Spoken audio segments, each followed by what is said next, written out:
Forms are an essential part of web development, enabling users to input data, submit it to a server, and interact with web applications.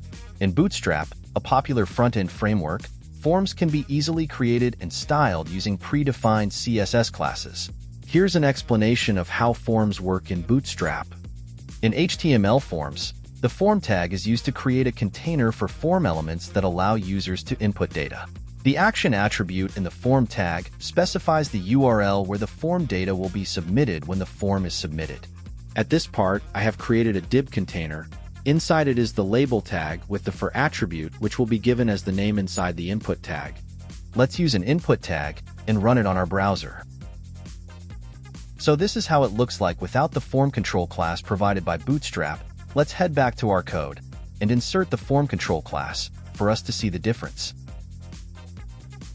Also, we add the class for the div, which is mb-3, which organizes the spaces between the label and inputs. You won't notice the change, but this will help things to organize the elements inside. I almost forgot the ID for the label, which links the label tag to the input tag. So make sure to use the ID attribute and make the name similar to the value of the for attribute. Also, you have to use the placeholder attribute. It is used to provide a hint or a sample value inside an input field before the user enters a value. It's often used to give users guidance on what type of input is expected. Let's copy this div, then create a password input. Let me change some of the content to organize my output. Take note, this is just an example, but we still make sure to organize everything inside this form. Make the proper labeling and naming of the elements.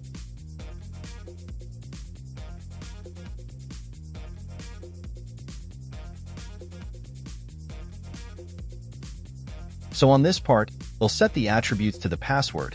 You can also copy similar codes inside Bootstrap, but rather than copying, it would be better to create something like this to enhance your coding skills.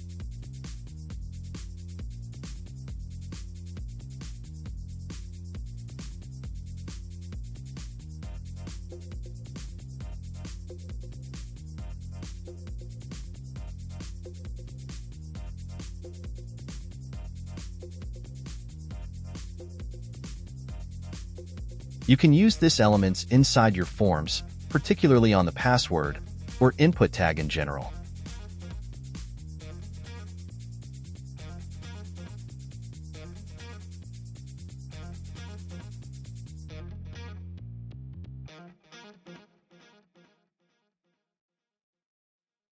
We can insert them inside a container with a proper row and column in order to arrange them according to our liking.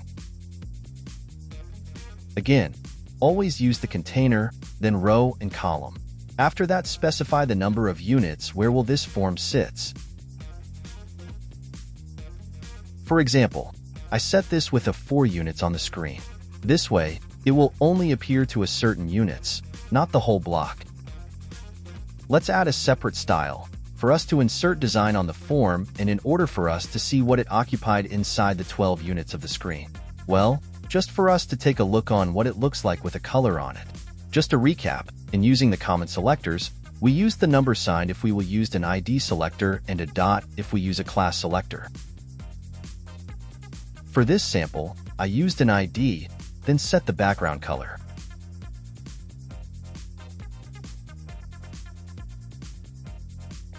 Then, make sure to use the ID attribute to call the ID inside the style CSS.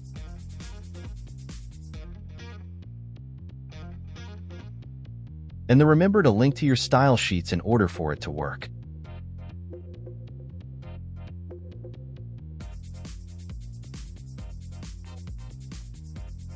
Then here is an example of a class, for you to distinguish the difference. I'm using the dot followed by the name of the class you want to insert, then add inside the elements you want to apply inside the class selector. Then use the name of the class you applied inside your CSS inside the class of the tag you want to apply this design.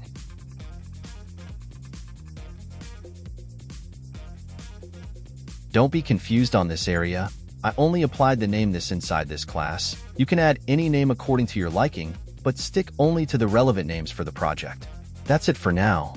I hope you learned something.